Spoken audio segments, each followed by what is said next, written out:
एक और बड़ी खबर का रुख कर लेते हैं। दिल्ली में भी सियासी हलचल बढ़ चुकी है। अमित शाह के आवास पर जेपी नड्डा पहुंचे हैं। बिहार चुनाव परिणाम पर यहां जरूर मंथन होगा, क्योंकि अब जो आंकड़े सामने आए हैं, आप इससे ये अंदाजा लगाइए कि बिहार में भी अब बीजेपी सबसे बड़ी पार्टी के तौर पर निकलकर सामने आई है। अब तक ये सवाल था कि बड़े भाई और छोटे भाई की भूमिका में एनडीए के भीतर कौन होगा, लेकिन ये परिणाम ने आज जरूर स्पष्ट कर दिया है कि बीजेपी अब बिहार की बड़ी पार्टी साबित होने जा रही है। आप ये अंदाजा लगाइए कि 101 सीटों में से लगभग 95 सीट बीजेपी जीत रही है। इससे कितना बड़ा फायदा बीजेपी को हुआ है। एक बार संवाददाता दिल्ली से अंकित त्रिवेदी का रुख कर लेते हैं। अंकित, अमित शाह के आवास पर जेपी नड्डा पहुंचे हैं। रणनीति तो आप जरूर बनेगी, क्योंकि अब तक आपको याद होगा कि मुख्यमंत्री के चेहरे को लेकर भी कई बार बातें टाल दी गई थी अमित शाह जी की तरफ से, लेकिन अब जेपी नड्डा और अमित शाह एक साथ एक मंच पर बैठने वाले हैं, तो यहाँ चुनावी रणनीति पर जरूर चर्चा होने वाली होगी। सुष्मिता, निश्चित तौर पर देखिए, जिस तरीके से बिहार विधानसभा के चुनाव के परिणाम सुबह से आ रहे हैं, ऐसे में भारतीय जनता पार्टी की बढ़त लगातार बढ़ती जा रही है।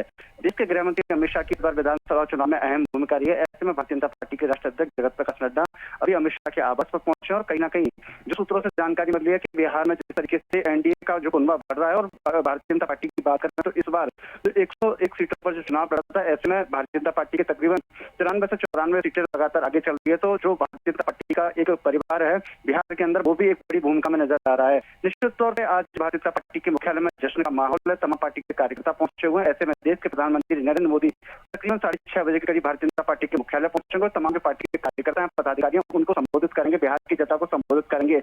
लेकिन उससे पहले भारतीय जनता पार्टी के राष्ट्रीय अध्यक्ष जगत प्रकाश नड्डा का गृह मंत्री अमित शाह के आवास पर पहुंचना कहीं ना कहीं एक बड़ा मैसेज है। तो निश्चित तौर पर जो पार्टी के अध्यक्ष की बात करें या गृह मंत्री अमित शाह की बात करें, अभी दोनों की मुलाकात चल रही है। थोड़ी देर के बाद दोनों नेता भारतीय जनता पार्टी के मुख्यालय पहुंचेंगे। जिस तरीके से जश्न का माहौल है, वो बड़े पैमाने पर यहाँ पर जो भक्ति के गीत, देशभक्ति के गीत वो लगातार यहाँ चल रहे हैं, ढोल लगातार यहाँ बजाए जा रहे हैं। पार्टी के कार्यकर्ता एक दूसरे को मिठाई खिलाकर खुशी का इजहार कर रहे हैं। तो निश्चित तौर पर दोनों नेताओं की मुलाकात है। मुलाकात के बाद दोनों नेता भारतीय जनता पार्टी के मुख्यालय पहुंचेंगे, गृह मंत्री अमित शाह पहुंचेंगे, राजनाथ सिंह पहुंचेंगे। तो कहीं ना कहीं जो देश की जनता है, बिहार की जनता है, पार्टी के तमाम जो करोड़ों कार्यकर्ता, उनको संबोधन का कार्यक्रम का आगे की रूपरेखा बनाई जाएगी। देखिए अंकित, इनका जो संबोधन होगा, जैसा कि आप ही कह रहे हैं कि प्रधानमंत्री का आगमन हो सकता है और उसके बाद शाम 6 बजे वो भी रणनीति जरूर देखने को मिल सकती है।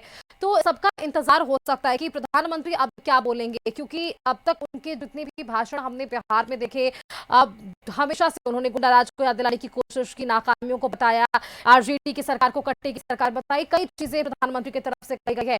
लेकिन अब जो इशारा होगा वो सरकार गठन की तरफ ही होगा। और क्या लगता है, जो यहाँ समीकरण अब तक बन रहे थे, क्या आसानी से अब बीजेपी और जेडीयू अपने भीतर इन तमाम दांवपेच को संभाल पाएगी, सुलझा पाएगी, कि यहाँ भी हल्का दांवपेच जरूर देखने को मिले? सुष्मिता, निश्चित तौर पर देखिए कि भारतीय जनता पार्टी एक ऐसी पार्टी है रणनीति के तहत काम करती है और जैसे एक सामान्य प्रक्रिया होती है कि जब भी किसी राज्य में भारतीय जनता पार्टी या एनडीए जो सहयोगी दलों के साथ चुनाव जीतती है, तो उसके बाद देश के प्रधानमंत्री नरेंद्र मोदी भारतीय जनता पार्टी के मुख्यालय पहुंचते हैं और तमाम जो करोड़ों पार्टी के कार्यकर्ता उनको कहीं ना कहीं जीत का श्रेय देते हैं। ऐसे में अगर हम बात करें कि मुख्यमंत्री का चेहरा कौन होगा, तो ये अभी कहना जल्दबाजी होगा, क्योंकि भारतीय जनता पार्टी एक ऐसी पार्टी है जो सभी को अपने जो भारतीय जनता पार्टी के सहयोगी दल है, सभी को साथ रखने का काम करती है। अभी आपने लोकसभा चुनाव का समय भी दिखा होगा, चिराग पासवान को स्थान दिया गया, ललन सिंह को स्थान दिया गया, जो भारतीय जनता पार्टी के तमाम सहयोगी दल हैं। यूपी में भी देखा होगा आपने कि सुबसपा हो गई या अपना दल की जो राष्ट्रीय अध्यक्ष अनुप्रिया पटेल हो गई। तो भारतीय जनता पार्टी अभी इसी रणनीति के तहत काम करेगी।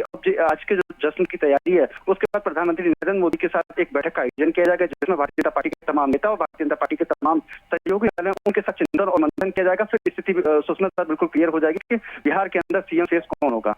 बिल्कुल, सीएम फेस को लेकर आपने ये बयान दिया अंकित कि क्या कुछ रणनीति बन सकती है, लोगों तक किस तरह से बीजेपी अपने कामों को लेकर के जाएगी। लेकिन आप ये सोचिए कि बीजेपी के लिए कितनी बड़ी कामयाबी है, क्योंकि जिस तरह से पार्टी बड़ी पार्टी बनकर सामने आ पा रही है और पहली पसंद सामने आ पा रही है बीजेपी, बिहार वासियों के लिए ये बहुत ही बड़ी बात है। बेहद शुक्रिया अंकित आपका हमारे साथ जुड़ने के लिए और तमाम जानकारी हमारे दर्शकों संग साझा करने के लिए।